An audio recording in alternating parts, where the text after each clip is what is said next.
Plantão Científico, investigando o caso do detergente. Olá, seja bem-vindo ao Plantão Científico com Beatriz.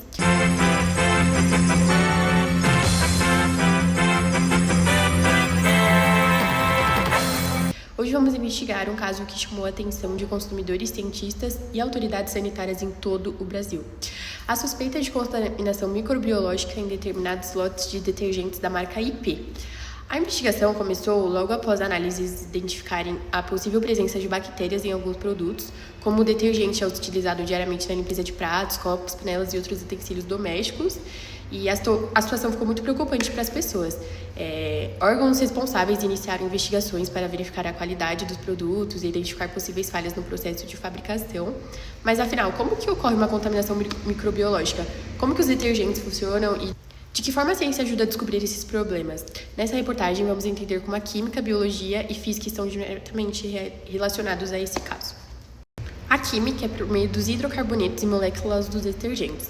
Para entender o funcionamento dos detergentes, precisamos conhecer os hidrocarbonetos. Os hidrocarbonetos são compostos químicos formados apenas por átomos de carbono e hidrogênios.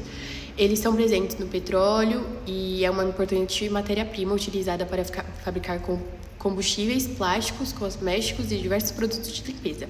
A partir do petróleo, são produzidas substâncias chamadas tensoativos, que são os principais responsáveis pela ação de limpeza dos detergentes. Os tensoativos possuem uma característica muito interessante. Eles apresentam uma parte polar e uma parte apolar. A parte polar possui afinidade com a água, enquanto a parte apolar possui afinidade com óleos e gorduras. É justamente essa combinação que permite os detergentes remover sujeiras gordurosas. Então, quando você vai limpar o fogão e coloca um Veja, é exatamente isso que faz remover essas sujeiras. Quando lavamos uma panela engordurada, por exemplo, a parte apolar do tensoativo se liga à gordura. Ao mesmo tempo, a parte polar permanece ligada à água. Dessa forma, a gordura é envolvida pela molécula e pode ser removida durante o enxágue com água e talcos.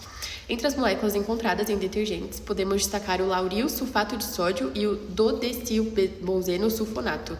O lauril sulfato de sódio é amplamente utilizado em produtos de limpeza e higiene por sua capacidade de produzir espuma e remover gordura. Já o dodecilbenzeno sulfonato é um dos tensoativos mais comuns na fabricação de detergentes domésticos. Essas moléculas demonstram como a química está presente em atividades simples do nosso cotidiano e como ela contribui para a eficiência dos produtos de limpeza e etc. Agora, na parte de biologia, a contaminação microbiológica ocorre quando micro-organismos, como bactérias, fungos ou outros agentes biológicos, passam a estar presentes em um produto.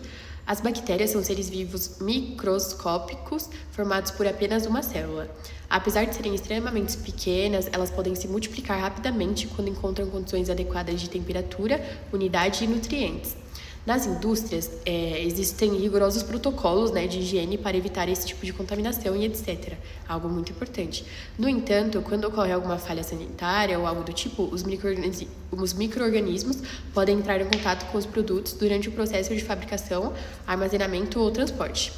Uma das bactérias relacionada, no caso, foi a Pseudomonas aeruginosa.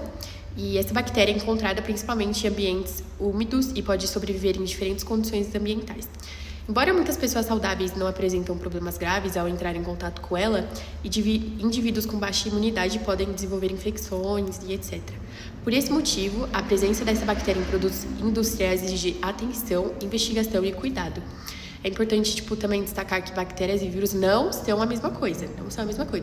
As bactérias são organismos vivos, completos, capazes de realizar suas funções vitais sozinhas. E já os vírus não possuem estrutura celular e precisam invadir células de outros organismos para se reproduzir e etc. Por isso, a identificação correta dos micro-organismos é fundamental para determinar os riscos e definir as medidas de controle necessárias e etc. Movimento circular e centrifugação. Para identificar a presença de bactérias no detergente, os laboratórios utilizaram uma técnica chamada centrifugação. A centrifugação é um processo que consiste em girar amostras em alta velocidade dentro de um equipamento chamado centrifuga. Por isso é chamado centrifugação. Durante esse procedimento, ocorre um movimento circular. No movimento circular, os objetos percorrem uma trajetória em forma de círculo circular. Para que isso aconteça, existe uma força chamada centrípeta, e ela é responsável por manter os objetos em movimento circular. Quando os tubos de ensaio giram rapidamente dentro da centrífuga, ocorre a separação a separação dos materiais de acordo com suas densidades e etc. As partículas mais densas tendem a se concentrar no fundo do tubo, enquanto as menos densas permanecem acima. Isso permite que bactérias e outras partículas sejam separadas do restante do líquido para posterior análise. A centrifugação é uma técnica muito utilizada em laboratórios, hospitais, universidades, indústrias, porque facilita a identificação de micro-organismos e outras substâncias presentes em amostras. Graças a esse método, os cientistas conseguem realizar diagnósticos mais precisos e... Graças a esse método, os cientistas conseguem realizar diagnósticos mais precisos e obter resultados confiáveis. E, além dos aspectos científicos, esse caso também envolve questões éticas importantes. As empresas possuem a responsabilidade de garantir que todos os produtos oferecidos aos consumidores sejam seguros e estejam dentro dos padrões de qualidade exigidos. Quando surge uma suspeita de contaminação, a empresa deve colaborar com as investigações, informar os consumidores e tomar medidas para corrigir possíveis falhas. A ciência desempenha um papel essencial nesse processo, claro, a química, biologia e física, por meio de análises laboratoriais, testes microbiológicos e equipamentos especializados.